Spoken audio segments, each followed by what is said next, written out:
Because what we're going to share with you this morning can be as powerful as anything that you can learn on how to understand how to change yourself, as well as how to understand why people do what they do. Now, yesterday I said to you that how you feel, whether you feel good or bad at any moment in time, is directly related to what you associate to it. And what you associate to something determines how you feel. The meaning you associate to something. The problem is, how do we get to the point of having a meaning? Well, we focus on something, and then we try to interpret what it means. And we interpret what it means through our beliefs and or through what we call our rules. Our rules. We all have a set of belief systems, different kinds of beliefs, about if something happens, then it means something else. If this happens, then it means something else. Never in life do you compromise. To compromise is to give up your integrity. Some people's idea of integrity is if you compromise, then you have no integrity. Now, what do you think happens when two people get together? One person says, if you love, you compromise. The other person says, if you compromise, you have no integrity. Is there a problem here, yes or no? A lot of us have rules that are absolutely totally unfair to us.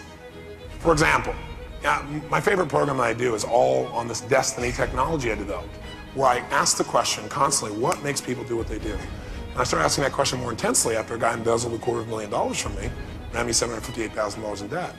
So I came up with all these incredible distinctions, and I refined them in the last 3 or 4 years by doing a research project. My research project is called Date with Destiny.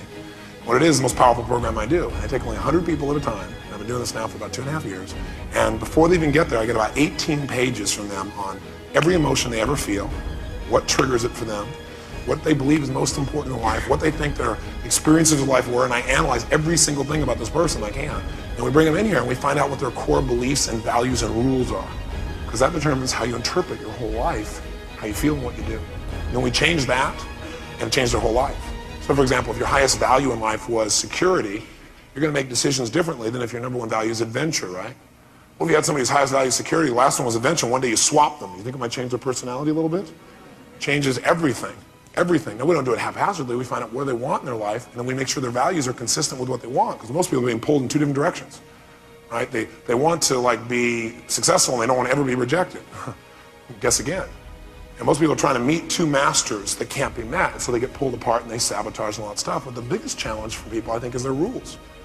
So I'm doing a seminar one time, and the gentleman in the room was a Fortune 50 CEO, and I want to respect his privacy, but all I can tell to you is that he's very well known, very respected in his community because he contributes massively to his community. Really a wonderful guy, just a spiritual man, neat human being, just a personable guy. He's got 5 kids who totally love their dad, worship him. Great wife who's totally in love with him and he's in love with. Physically fit guy, he's a marathon runner. He earns about $1.5 to $2 million a year, plus he has bonuses and so forth. And just a neat guy. So I asked him, are you successful as part of an exercise we're doing? And you can guess I hallucinated, of course he'd say yes. Well, he says no. And at first I thought he was kidding, and so did some of his staff. He was dead serious. I said, no. I said, what would have to happen in order for you to be successful? And by the way, if you ever wanted to know somebody's rule about something, like when somebody says, you're not loving me, he said, well, what would have to happen for you to know I love you? And you'll find out the rule. Well, you'd have to smile more, you'd have to buy me things, or you'd have to tell me things, or whatever. I said, what would have to happen in order for you to be successful? You know what he says? A lot of things. So I said, well, what specifically? He said, well, if you're successful, then you never get frustrated with your kids. What's his chance of being frustrated when he's got 5 kids? Excellent chances. Okay? What else has to happen in order for you to be successful? He said, well, you have to always be there when you need them, or when they need you, rather. And the bottom line is he travels a lot. Interesting. You know what? Yes, his kids, they think he walks on water. But for him, he isn't meeting the rules of the game, so he gives himself lots of pain all the time. What else has to happen in order for you to be successful? Well, he said you have to have 8% body fat. He has 9. Poor guy. What else has to happen? You have to make $3 million a year and only make 1.5 in salary. In salary, you have to make $3 million a year. He'll never feel successful, probably, because just the frustration level will never be met. So the bottom line is he's setting himself up to feel bad. Now, there's another guy in the same class who's bouncing off the walls. Everybody loves this guy. And we asked this guy, I said, are you successful? He said, of course. He smiles, everybody laughs, right? I said, what has to happen in order for you to be successful? In other words, what is your what? Rule, or what are your rules? What has to happen in order for you to feel successful? He said, well, I have to get up in the morning, stand up, look down, and see that I'm above ground. Every day above ground is a great day. Who's got a better chance of feeling good? Why? His rules are more achievable. Let me tell you something. Let me tell you something. In these Date with Destinies, I get to find out most people in life have wired their brain where it's really, really hard to feel good. Because they're gonna do like all these things to feel good and really easy to feel bad. If any one of those aren't met, I feel bad. You have to this, all these things, and then I get to feel good. And if any one of those are out, I feel bad. Is that a very intelligent way to wire your brain? No, but I gotta tell you something. I hate to say 100% because I'm sure there must be an exception, but I've not seen one yet. From even the people that seem to be most happy, most successful. We're wired, most of us wired to have pain. And then we go into a relationship, business or personal. And we got all these rules, okay? And you got them. And we expect, number one, for the other person to know what the rules are and behave by them, even though we've never taught them to them. And we aren't even aware of what our own rules are, so how could we? Because most of them are unconscious, aren't they? All we know is we get pissed off when they get violated. And we say, you should know. See, that doesn't work. So, the conversation about rules that I'd like to have with you this morning, I mean, I could do 5 days with you just on rules, so I'm gonna try and keep it tight. What I would suggest is that we get an idea of what each other's rules are in the context of our relationship in business, at least. Like, what are your rules for doctors, staff? You have some rules, whether you say them or not. Doctors must what? What must they do? How must they be with you, with patients, right? And by the way, doctors, you have rules for your staff, and you probably haven't communicated them. You expect them to know them. Of course they know what it is. How must your staff do or be for you, for your patients? You also have rules for patients. Some of you get pissed off at your patients. Patients must what? They must come on time. They must be there. They must. And see, when our musts aren't met, we get rather perturbed, right? And you know what? Patients probably have a different set of rules for you. Patients' rules are, if I get there, then I should be helped. And you know what? When people have a rules clash, they have an upset. I want you to write this in your notes and remember this for the rest of your life. Every upset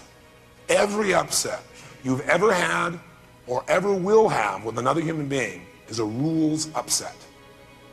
Every upset you've ever had or you ever will have with another human being is a rules upset. You are not upset with a human being, you're upset with their rules. Because you have a different set of rules. So every upset you've ever had with another human being has been a rules upset. And whether we get pain or whether we get pleasure in any moment is not based on what happens, but our giving ourselves that pain or pleasure based upon our rules. See, this guy here gets to make himself feel pleasurable when he gets up and looks and sees above ground, because that's his rule. Could the other guy, who is the Fortune 50 CEO, could he wake up in the morning and feel pleasure, yes or no? Could he physically, yes or no? Why doesn't he? Because he has a set of rules that say, no, if you were to do that, if you were to give yourself pleasure like that, then you wouldn't really be giving yourself pleasure for the right reasons. Then you'd be stupid. You'd be doing dumb. You wouldn't achieve. So his rules say, if you're successful, you have to do this, and this, and that. The only determination whether you feel rules or not, whether you feel rather pain or not, is your rules. And I gotta tell you something, anytime you've been upset, there's been a rules violation. Either someone has violated your rules or you have violated your own rules. If you're feeling guilty, why do you feel that pain? Because you have a set of rules about how you're supposed to treat people, what you're supposed to do, and you violated your own rules, that's why you get pain. Now, some people don't feel guilty. How many have seen somebody do something you thought, I can't believe you don't feel guilty about that? I've never seen that happen. You know why? They would if they had whose rules? Yours, but they don't have your rules, they have a different set of rules. By the way, whose rules are the right rules? That's right, we all know our rules are the right rules. And by the way, did you sit down consciously and analyze the best possible rule I could have to enhance the quality of my life, my relationship with other people would be this? No. You've gotten your rules, you picked them up along the way, scooped them in here, you've gotten them from pain and pleasure and things that happen along the way. So what I've found throughout the years is that you gotta know what your rules are, number one. The more you understand what your rules are, the better off you can conduct your own life. If you know what your rules are, you may see some of them are unfair and you may want to change them. And I'm not going to take all the time to try and do that today. That is a process that takes a day and a half by itself. Two, Once you know what your rules are and you decide to change them, 2, you must find out other people's rules if you're going to get in a game with them. Because otherwise you're going to have a what? Upset. You're going to have some pain. If you don't know somebody's rules when you get in the game, I guarantee you're going to have upsets. And isn't this what happens in most marriages? You get married, you think you know you're playing by the same rules. You get married and you find out about all these other rules. Or you find out they're not playing by your rules. And then you get real upset. Marriages end because people have totally different rules. And they get upset about them constantly until they go through threshold. So, number 1, get clear about your own rules. Number 2, get clear about the rules of the people you're going to play with, the people you're going to be in proximity with. Now, you're never going to be sure of all the rules, but try and get them clear. Say, you know what? I want to find out what's most important to you. And here's how you're going to do it. You're going to make a distinction. In doing rules, I found something. How many of you have noticed that there are some things you have, rules you have, that you will just flat never violate, and some that you'll violate in a heartbeat? Like you know you shouldn't, but you'll still do it. And then you should on yourself afterwards. So for example, in a relationship with another human being, man-woman relationship, committed relationship, most people in that relationship have a rule that says, I must never, let's say, sleep with another human being, other than my wife or other than my husband. For other people, that's a should not. Is that true? Yes or no? Which means the must never person will have so much pain, it would just absolutely destroy them to do that themselves. So that's why they never will. It's not just because they love their spouse, it's because they would give themselves so much pain if they broke that rule. How many follow that? The person who has should not will also beat themselves up. They won't feel good about it, but they'll do it anyway if they get into state. The more you know about the people you care about, the fewer upsets you're going to experience, because you'll say, oh, that's right, that's their rule, they want to be respected. I don't like that so much, but that's their rule, and I want to respect it, just like I want them to respect my rules. So, I'm going to work not to raise my voice with them. Not because I have to, but because I want to, because I care about them. And I want them to respect one of my rules, which is not theirs. And they don't want to do that, but they will for me. They'll do it as a favor to me, just like I'll do it as a favor to them. Not because I have to, because I want to, because I got a bridge with this person and I care about them. I wrote down really 5 things. Number 1 is rules, and that's what we're touching on right now. People have different rules, and that keeps them from having the same reality and creates a lot of pain. 2 is assumptions as to what things mean. The other thing that destroys relationships is people going around assuming, well, they did this and that means this, rather than clarifying like you've been taught to do. The third thing that keeps people who really love each other from being together is style. See, some people's style makes the other person feel uncomfortable because the other person's rules are you never use that style. For example, some people talk really loud and fast all the time, and talking loud and fast is not part of that other person's style. The other person likes you to talk more soft and quiet and gentle. Because if you talk loud like this, that means to them you really don't care or you're obnoxious. Because if you're intelligent, you talk like they do. Or it might be intensity. Some people, even if you talk quiet, they don't like somebody who's intense all the time. If you're intense, then they don't like you. They like you, they just don't like your style. Timing. What keeps some people who love each other from being together is timing. They have different rules about time. You need to be here every day, all the time, whenever I call. Okay? Or you can't say things at these kinds of times. Or you talk to somebody when they're in a bad state, your timing's off and it creates a problem. And the last one, number 5, is withholds. In a relationship where people care about each other, what usually destroys it is withholds. They don't communicate their real feelings, they keep it inside, and resentment builds. Remember the 4 R's? It goes from what? Resistance, to resentment, to rejection, to what's the final one? Repression, and the relationship's over. So the same thing goes true in virtually every area of our life, including eating. And if a person is presently not producing the result they want in terms of their physical body, it's because they probably have must rules that are limited and should rules that are lack. You find somebody who's thin and healthy physically, you'll find out the only difference is not the people, but their rules. Because the person who's thin has a lot of must rules around how they need to be healthy, and probably only a few shoulds. So Dawn, and by the way, Dawn knows what the rules are to be thin also. If I ask Dawn, what must a thin person do to stay thin or healthy, she can tell me, but those aren't her rules. But they may become her rules. She may decide to change her rules once she identifies them. So let me tell you the word I discovered. I listen to people, right? And whenever they're going along, when they said there's something they would never do, I noticed they use the word must a lot. Must never do that. I must do this all the time. That's the threshold rules. Must, write them down. Must always, must never, must not. Which one do you think Is it possible, for example, in a relationship, somebody would have a must not sleep with another person and that they could break it? Yes or no? Yes, and it would be so painful for them. What about must never? They won't, not only worse, but they would probably never do it in the first place. It'd be too painful. They wouldn't even consider it. How many hear the difference there? So it's graduated levels of pain. Must, they should do. Now, if you violate in a relationship with somebody else, their threshold rules, if you do a must, the relationship is really in jeopardy. If you violate a must never, the relationship's over. How many hear what I'm saying on this? Okay? Because they go through threshold. That's just it.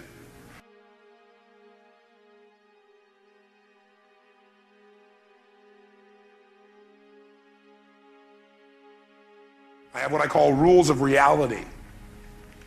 The rules of reality are the things you will do, the things you will always do, the things you will not do,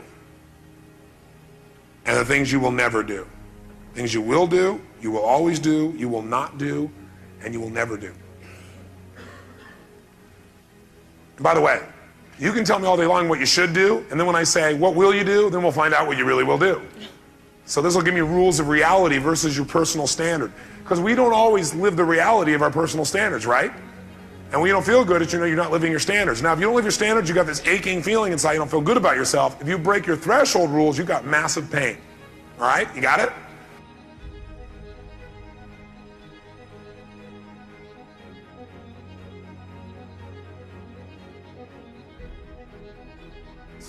Are there people who have under health, they don't have they must eat on their rules? Somebody who's fit, yes or no? Yeah. As you probably figured out, must eat is not on my list. It's not a must. I will, but it's not a must.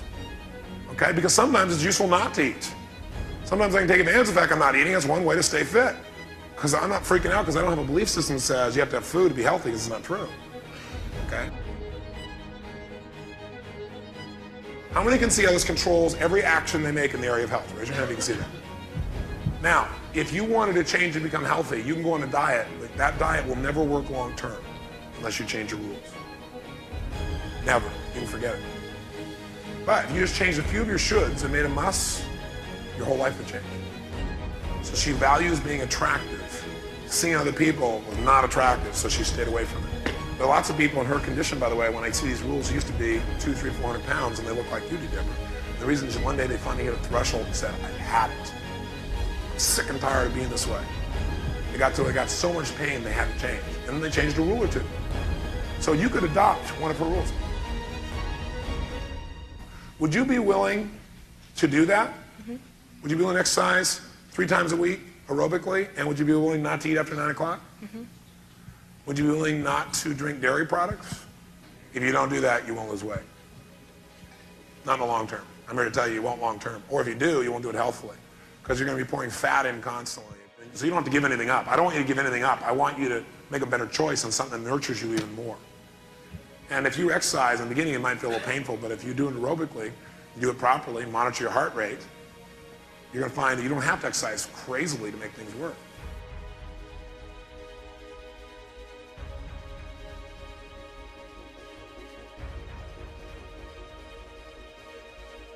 Think for a moment. Would it make sense to you that the more you know about a person's rules, the more you can anticipate how to behave with that person in a way where you can both win? Does that make sense? Yes or no? Would it also be useful for you to know your own rules, so you weren't in reaction? You could look at your rules and go, God, this is ridiculous, and throw some of them out? Would that make sense? Yes or no? Now, how do you get somebody's rules? Your rules or anybody else? You simply ask them. For example, I remember one time sitting down with my second youngest son. His name's Joshua. And when I first started coming up with this idea of rules, I sat him down and I said, Josh, what must a dad do or be for his son? Because, you know, we have rules for different types of roles, don't we? So he said, what? I said, well, what must the dad really do or be for his son? And he kind of tilted his head and he went, well, dad must love his son. I said, of course. What else must the dad do or be? He said, well, a dad must be his son's best friend. That's neat. Great. What else must he be? He said, a dad must be there for his son. I said, how? He said, like if he needs his help, he asks for help, he's got to be there. I said, do I do those things? He said, oh yeah. I said, what should a dad do? He said, well, dad should let his son do his own homework at times, because I said he should, huh? But it's not a must. He started laughing. He goes, yeah. He didn't even know what I was talking about. He just noticed it was different. I said, why? He said, well, someday my dad may not be there, and I have to be able to do it myself. I was impressed. And asking these questions when he was about 7, I think. And I said, what shouldn't a dad do? He said, a dad shouldn't take his son to the video arcade and spoil him. I said, shouldn't, huh? He can. I said, well, yeah, he can, but he probably shouldn't. I said, how often? Well, he shouldn't do it all the time. He must do it sometimes. I said, how about moms? What must a mom do or be? And you know what? He had totally different rules for moms than he did for dads. Isn't that interesting? What must a mom or what must the dad never do? A mom or dad must never hurt their son, physically. Good. What must a son do or be for their parents? There you go.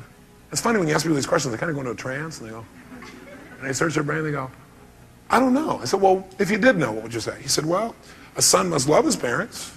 A son must this. A son must be there. Must care about them. Must think of things to do to support them. Wow, what a neat set of rules. What should he do? Should. I said, what must a son never do or be with his family? He said, a son must never come home drunk. 7 years old. Blew me away. I thought, that's a good must not rule. I like that. Must never rule. What else must a son never do? He said, a son must never do drugs. I thought, I see, for a lot of people, that's a should not. And one of the reasons it's a must not is I took him down to the South Bronx and let him see what drugs really are. I gave him a neuroassociation to what drugs were. So somebody saying, man, if they make you feel high, I took him down to those crack houses and the welfare hotels, let him smell what the smell of a drug environment's like, see it, feel it. He associates massive pain with that. I could tell him all day long, gave him the experience, he'll never forget it. What else must a son never do? He said a son must never commit suicide. Blew me out, 7 years old, blew me out of my shorts. It's like, well, you know. And I thought that's great because for some people, suicide's a should not. That's why some people aren't here. Interesting, huh? We all have rules.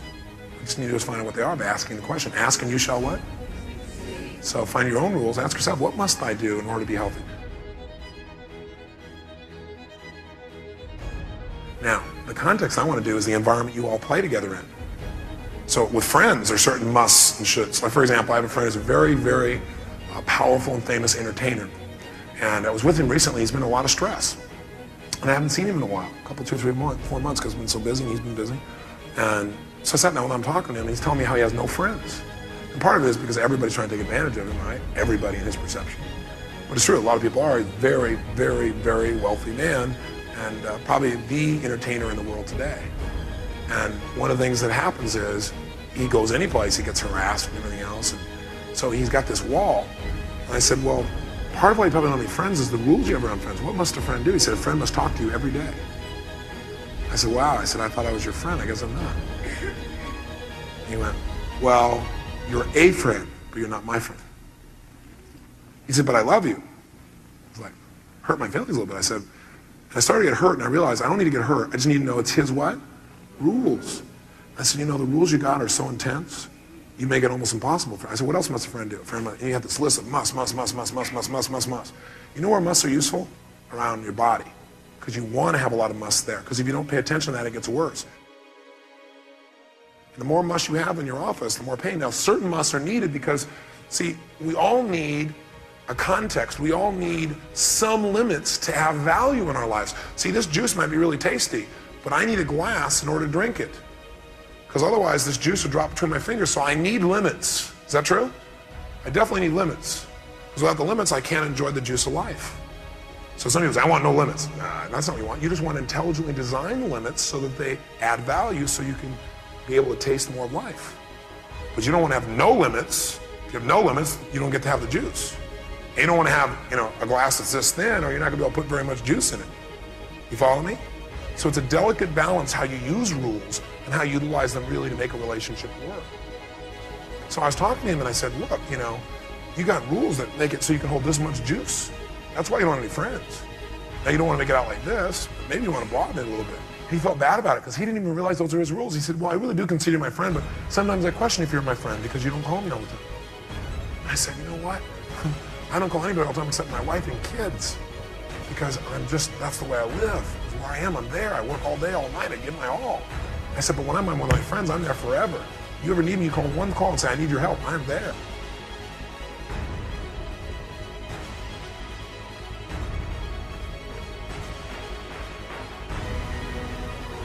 Do you want to be rigid in the area of what you hold yourself to in terms of health, yes or no?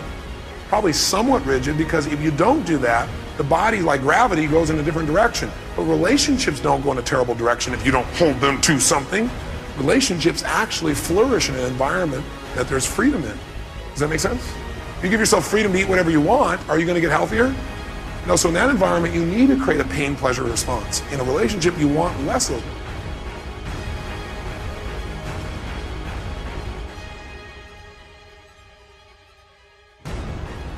One of the sources that people in our culture use to feel good is to be able to have capital, to be able to do some of the things that they want. Money allows you to have access to additional resources. That's all it is.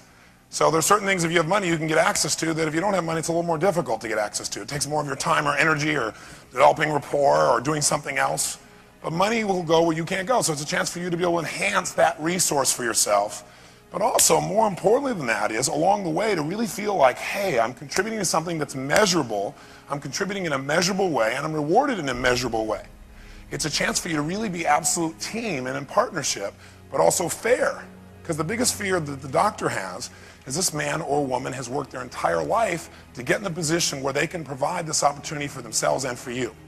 Where you can contribute to other people in a way that really makes a difference in their life, meaning the patient, and develop great relationships and get paid to do it. What a concept. But their number one concern inside their head is, my gosh, this is a tough thing, there's a lot of risk here, and somebody else could go away and they may lose their salary, but they can get hired again. I can't go away. If things don't work out here, I got these debts. And I gotta tell you, I've been in the doctor's position, i.e. where everybody else got paid and I didn't get paid at the end and I was $758,000 in debt. And everybody else came and said, gosh, we're really sorry, but they got to go do something else that they wanted to. I didn't get to leave that process. So you really need to have a special appreciation for the doctor, if you're a staff member, I think, and realize that it's not as easy as just saying, well, gosh, and this person just wants to help me out, that they've got a lot of risks there, and they also have the risk of, well, what if you don't continue to support this? Or what if you don't do the production? They still got to deal with it. And doctor, on your side, you got to realize, even though you have that risk, these people here who work with you, these people also are giving their all, and they want to know that there's something that's accountable. So what we're doing with the band board and the target board is saying, hey, we're going to participate together. We're going to make this thing so it's fair. We're going to make it so it's measurable. And we want to make it so that the staff members can contribute at a level where they know they've earned the right to additional income. And doctor, you know they've earned the right as well. So it is purely win-win. And also have a heck of a lot of fun along the way. Because remember, the more you measure something, the better it gets. And if you're only looking at this band board, or the target board rather, once a week, or once a month, you don't have enough time to correct it. But if you're looking at it every day, as those of you who've used the system already have done successfully, that's how practices double in their productivity.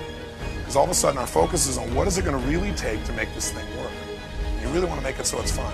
If you're not clear on the process of how it works, one thing you should just remember and get clear about is there's a basic minimum for survival. That's so that you can have a salary.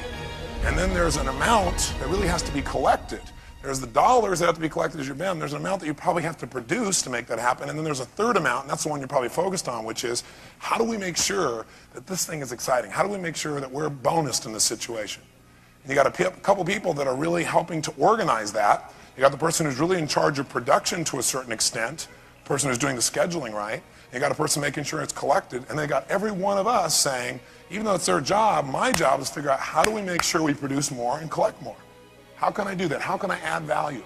And little things do that, like taking care of the patient better than they ever dreamed possible, like being nice. Does being nice and smiling, does that show up on the target board, yes or no? Yes. Sure does. Like treating your other fellow associate or team member especially well so that they feel better, and that comes across to the patient as well. Like thinking, gosh, what else does this patient need, and how can we really take care of this patient, not let this patient fall off, or talking the patient into making sure they come back instead of being afraid. All those things show up. Little things are what make things turn around. It's all those little things coming together to make it happen. Once you know what it is you want to do, how do we manage each other to really make that happen? How do we really come across in a way where people hear us and we don't get hooked back into the old communication? Well, the number one way is to have that bridge and keep reinforcing it, right? So that even if we say something in the moment that doesn't come across well, somebody will dismiss it and go, well, they're stressed or whatever, because I love them, they love me, I know what it is. You don't have to sit down every time and clean it or clear it or clog it or whatever it is that we used to do, or what we do now. A lot of stuff just disappears because you love the person. How many have found you don't even have to do a bunch of languaging if you just remember how much you love the person? Is that true?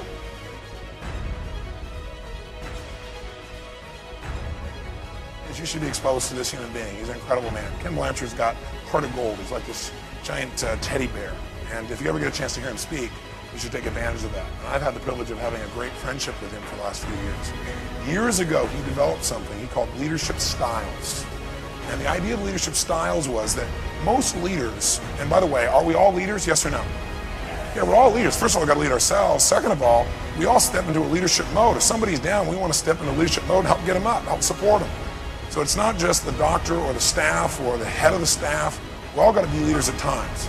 But the bottom line is most leaders use one or two styles of managing people. Either they used a very direct form of management.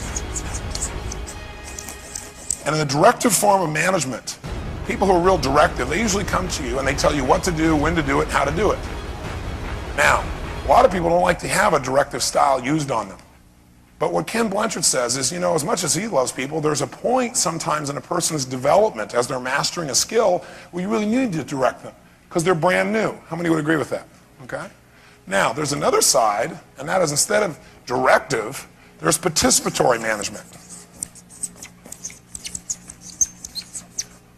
Or another word that sometimes is used for it is democratic, or another word that might be described for this is supportive management. There are a lot of different words that are used. Supportive management. I don't like to use the word supportive because directive management does support someone at certain times. Now the distinction here is when you're in participative or democratic or supportive management, instead of saying, Gerald, please do this and this and this and this, then do this, then do that, and then come back and see me. Instead, I'd say, Gerald, you know, we're trying to accomplish this thing on the target board here, and I'd really appreciate it if you know, we need to get this thing done over here. Do you think you could go do that? Or would you handle that for us? Or do you think it's okay? Or what do you think? And Gerald gets a chance to participate and communicate and say, well, yeah, I like it, or I don't like it, or okay, I'll do it, or I won't, or yeah, I'm willing to do it, or trust me, I'll handle it, right? Now, the truth of the matter is both styles are valuable, and Ken Blanchard's view is it just depends on where you are in your development. So he developed this model to show us where people are as they grow within a business, within their life, within anything that they do. And the model basically has 4 boxes. We're going to start in the bottom right-hand corner to represent a first style of experience. In other words, when people first get excited, when people first begin to learn something, when they first get started in a new enterprise, they first come to work in the office, they're brand new. When people are brand new, we call those people enthusiastic beginners. Enthusiastic beginners. Now, an enthusiastic beginner is brand new. When people are brand new, they're real excited, they're real jazzed, right? It doesn't take a lot. You don't have to like pump them up and stuff, right? They haven't been around long enough to be in those other states that some people have been in who've been here forever. What most people do in trying to manage somebody like this is they say, go get them. If you're excited, you're ready to do it, go get them.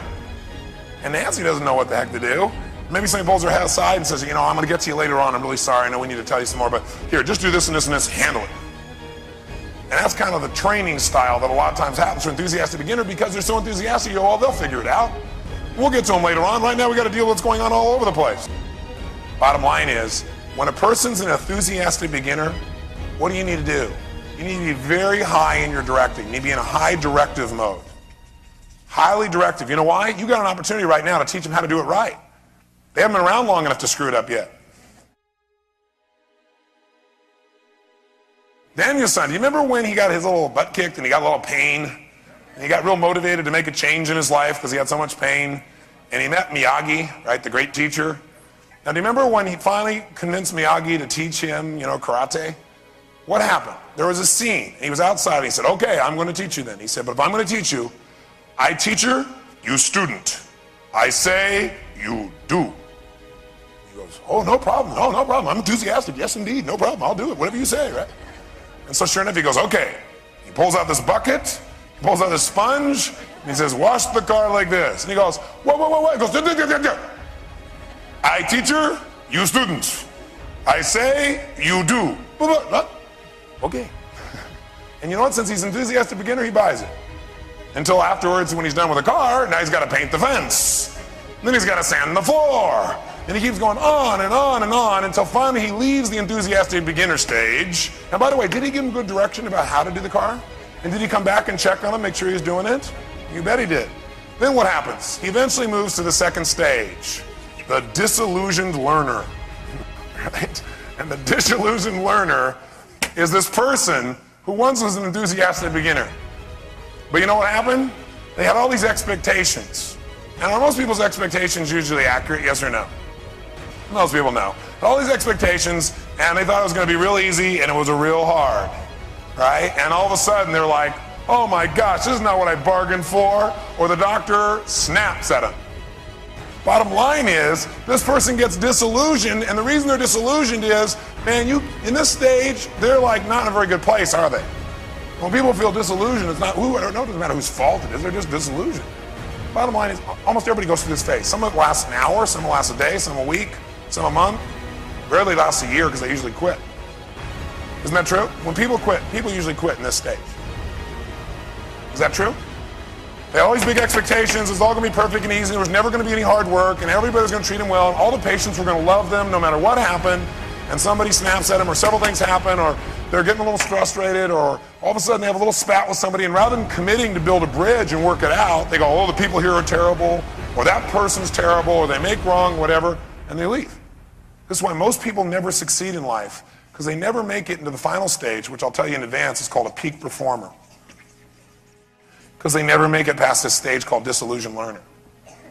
What most people do is they go out there and they try something until it gets a little uncomfortable, and then they quit and do something else. I call them dabblers. You'll never master anything in your life. A personal relationship, a business relationship, yourself, if you're a dabbler. You might as well forget it. Because you think it's so bad here, and then what happens is, you think it's all these terrible people, and you go work somewhere else, and you have the same problems again because you took you with you. So disillusioned learners, you'll be a disillusioned learner somewhere else eventually. You know, the bottom line is maybe you got to learn how to master this state and this view. But as managers, here's what we need to know as managers, and we're all managers, including of ourselves. If you find yourself in a state you got to know how to manage yourself. If somebody else, here's what you do. In this stage, you still are high directive, because this person still doesn't know how to do it right yet. They got a lot more than they had when they were beginning, but they still are learning. It takes time to learn something, doesn't it? To really master it, where you don't have to think about it. But also, you now have to also be highly supportive. High support. High support and high direction. And what I consider this to be is really, if you're a manager here, you become a real coach. Enthusiastic beginner, you're a director. You direct them. But when they get to be a disillusioned learner, you got to become a coach for them. And what does that mean? It means now when you communicate to the person, you don't say, Gerald, you go do this and this and this and this. I'd say, Gerald, listen, I know you're working hard. And I know we're really maxing out. And I know it's a little frustrating for you. Right? What am I doing? Supporting. Okay, I know it's a little frustrating right now because you're still mastering it, but you know there is light at the end of the tunnel. If you hang in there, it really will work out. And you're part of this team. You're going to be part of the bonus if you can master this darn thing. You give them more information. You let them participate more. You say, does that work for you? Is that okay? It's really a pain in the tail. But you know what? If you don't, you'll probably lose this person. Dr. Morris has a staff where the average tenure there is 35 years it's been with him. Right? It's pretty amazing. He paid the price up front in these two areas. Am I right, sir? Okay, he paid the price up here. He hung in there with these people during that time. He got them, showed them how to do it right, or he got a staff to do that. And they went through all this stuff. And when they were disillusioned learners, he still took the time to spend the time to support them. See, people move towards things that create pleasure. If your office is like pure love, do you think they're going to want to come there more often? Yeah, they're going to want to come there and they're going to want to be taken care of and they want to be in that kind of environment. But if your office isn't that, people pick that up non-verbally as well. So the bottom line is what I was starting to say is that you got to take from enthusiastic beginner, in order to have a peak performer, you got to go through stages. And you don't want to make those stages wrong. It's like seasons, right? There's no wrong season. See, the bottom line is we got to take everybody through the season, we got to pay the price. And while you're doing this, by the way, what you're doing is building a bridge, aren't you? As you take people through these stages. Plus in your life, money's going to come and go. Even some of your patients are going to come and go. But your staff can be your family. You got to deal with the next stage, which is called a reluctant contributor. And a reluctant contributor is somebody who really doesn't know what to do now. They know all the skills, They know precisely how they should go about it. You know what happens? They don't have the confidence because they're still, kind of mastering it. So have you been in that place in your life where you really knew what to do, but you're still a little scared or, not thoroughly confident, you're not really certain 100%? How many have been in that place? Okay, you're in a reluctant contributor pace, or phase, if you would. See, when somebody's a reluctant contributor, you don't need to direct them anymore. Now you go purely with high support. High support. And you're low on direction. Because they know what to do.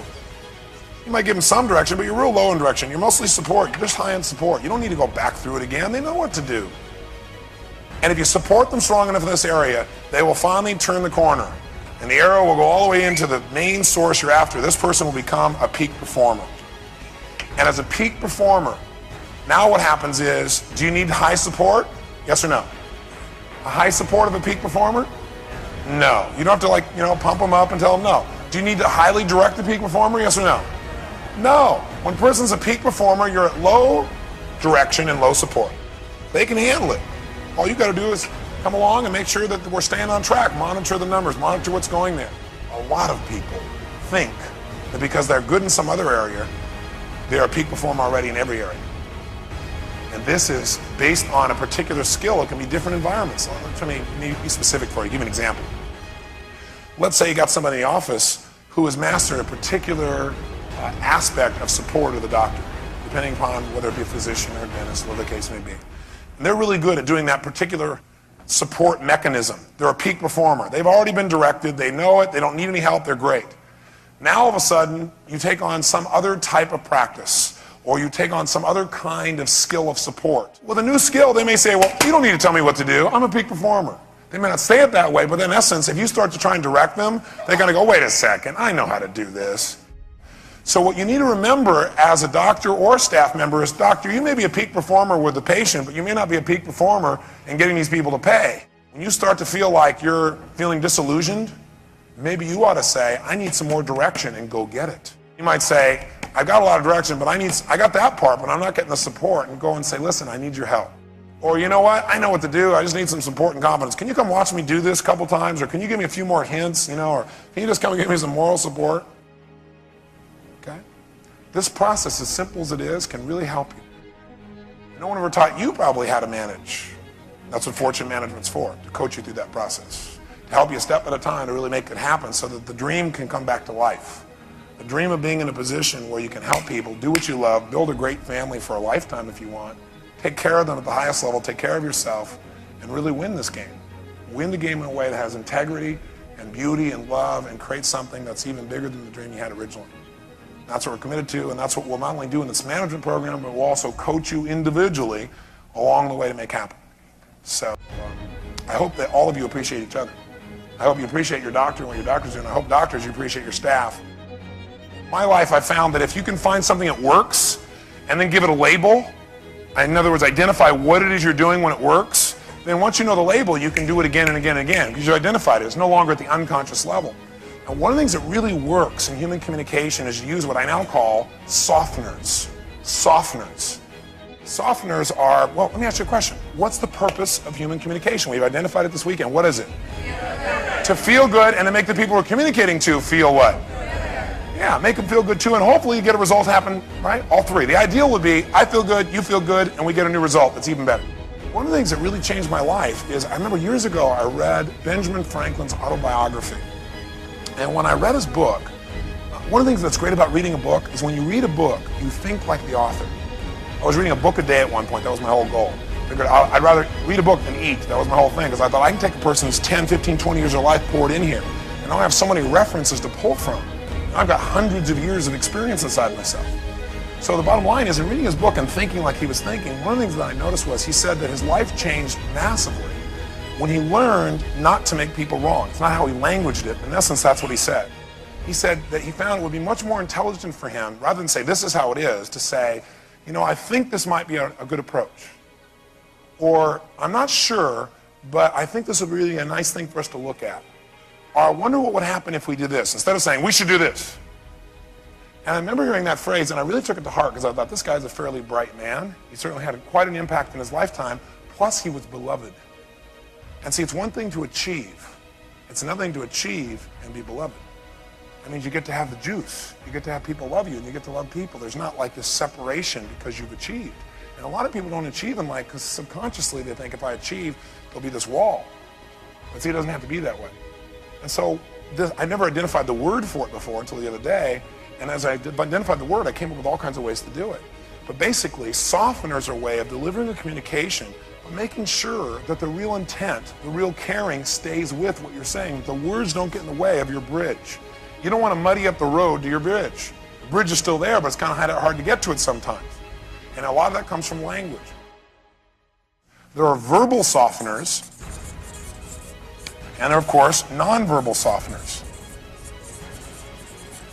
Now, remember what I said. The purpose of communication is to feel good, right? And make the other person feel good. What is fabric softener for?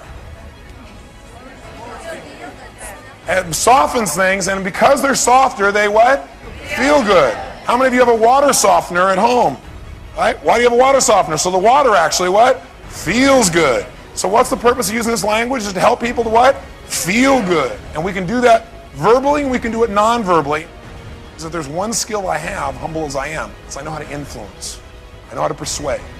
I think it's the single most important skill we can master in our lifetime. And in your lifetime, if you don't know how to influence, and all your ideas and feelings and spirituality and all that stuff, it'll die on your lips. What I know from influence is something that's really, really, really important.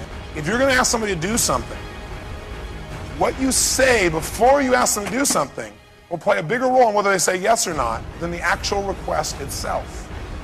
I call this pre-framing, and you hear a lot of people using this word that I created a few years ago called pre-framing. It means setting up a frame of reference in advance as to what something's going to mean. I was in a car accident and this last February, and I flew in my helicopter from LA. I'd done a seminar there. I was safe in the sky.